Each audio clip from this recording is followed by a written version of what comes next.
عليكم ورحمة الله وبركاته. نحمده ونصلي على رسوله الكريم. أما بعد، قال رسول الله صلى الله عليه وسلم: اللهم إنك عفو تحب العفو فاعف عني। সুপ্রিয় দর্শক শ্রোতা মণ্ডলী, মাহে রমাদানের শেষ দশক চলছে, লাইলাতুল কদর, কদরের সময়গুলি চলছে, অত্যন্ত গুরুত্বপূর্ণ সময় চলছে, ইবাদতের সময়গুলি চলছে। মাহে রমাদানের শেষ সময়, অল্প কয়েকদিনের মধ্যে মাহে রমাদানকে আমরা এবছরের জন্য হারিয়ে ফেলবো, শেষ হয়ে যাবে। হাদিস শরীফে এসেছে, অনেক লম্বা হাদিস। হযরত আয়েশা রাদিয়াল্লাহু আনহা রাসূলুল্লাহ সাল্লাল্লাহু আলাইহি ওয়াসাল্লামকে জিজ্ঞেস করছেন, আমি যদি বুঝতে পারি যে আজকে লাইলাতুল কদর, তাহলে আমি কি করব?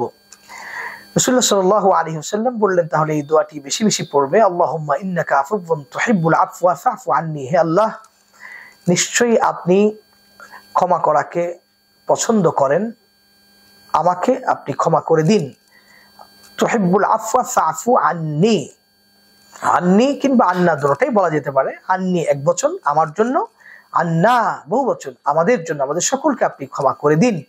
এই দোয়াটি আমরা খুব বেশি পরিমাণ করবো ইনশাআল্লাহ। যদি লাইলাতুল কদর আমাদের নসিবে জুটে যায়, অবশ্যই আমরা নামাজের সময় কাটানোর বেশি চেষ্টা করব, সেজদার মধ্যে দোয়া করব, এর পাশাপাশি কোরআন তেলাওয়াত করব, কিছু জিকির আজকার করব, আর এই দোয়াটি খুব বেশি পরিমাণ করার চেষ্টা করি। আল্লাহ তাআলা আমাদেরকে তৌফিক দান করেন। আসসালামু আলাইকুম ওয়া রাহমাতুল্লাহি ওয়া বারাকাতুহু।